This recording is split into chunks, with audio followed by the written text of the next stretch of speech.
Mike Cardano with Roto Experts in the Fantasy Sports Network here with you, and I'm here to put the odds of winning in daily fantasy gaming in your favor. So sit up straight and pay attention, or risk losing your money to those who are. Now consider this. Would you rather lick this dirty car or lick this cow's privates? Now, those are just some of the tough decisions that people are making each and every day throughout the farmlands of Mississippi. And in daily fantasy, the choices aren't any easier, as there are a myriad of tough decisions to be made on any given day. Now, Alex Rios has been destroying left-handed pitching, hitting .421 with a 12.14 OPS, and he has a perfect matchup against Indian starter TJ House, a lefty who pitches to contact, striking out less than 6.5 batters per nine. I would be playing Rios in any format today. Now, another matchup I like today on the offensive side of things is Big Papi against Bud Norris. Norris is a perfect pitcher to target when talking about Ortiz. He strikes out less than 7 batters per nine, and Ortiz only has a 15.4 strikeout percentage, which is a low number for a slugger. And if that doesn't blow your skirt up, I also like Justin Morneau at Coors Field, matched up against Gavin Floyd. On the pitching side of the ledger, I don't see how you don't pay up for Stephen Strasburg today, particularly with the dearth of high-end pitching options taking the hill.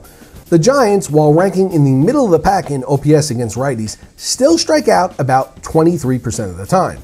Strasburg, on the other hand, is punching out batters at a clip of more than 11 batters per nine, more than living up to any hype that he's come along with. Now, one thing you'll sometimes hear in reference to Strasburg is his home road splits. For his career, he is a full run in xFIP better at home than on the road.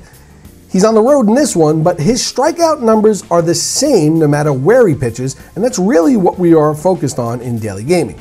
I expect him to be almost everyone's guy in a single pitcher format, and the top guy in multi-pitcher formats as well. With Matt Latos expected to replace Tony Cingrani in the Reds rotation, Cingrani appears headed to the bullpen after today's start. The left-hander has largely underwhelmed in his sophomore campaign, going 2-6 with a 4.09 ERA and a horrid 1.473 whip in 10 starts. But the Dodgers are flat-out awful against lefties this season. They are tied with the Reds for last in the league in team OPS against southpaws, and they strike out against lefties more than 23% of the time, which ranks near the bottom as well. To be honest, they have players in the lineup that are so abysmal against lefties, they probably have no business taking those major league at-bats. For all Cingrani's flaws this season, he still has been sending batters back to the bench at a rate of a batter per inning. Cingrani is not going to be happy about having to go back to the bullpen after this start, and I expect this will be his best performance of the season against the Dodgers tonight, as his audition to rejoin the Reds rotation really starts tonight. He would be my second pitcher in a two-pitcher format this evening. Playing baseball meteorologist is probably my least favorite part of this job, but it is a necessity to be on top of this stuff if you're going to be routinely successful. Now, there are 12 games today, one of the afternoon variety indoors at Tropicana Field, and we are expecting a 30% chance of isolated thunderstorms at Camden Yards with the Red Sox in town, a 70% chance of thunderstorms over Rangers Ballpark with Texas hosting Cleveland, and a 60% chance of scattered thunderstorms for the Yankees-Royals game at Kauffman Stadium. Good luck in your daily fantasy gaming today. Feel free to hit me up on Twitter with your questions and concerns.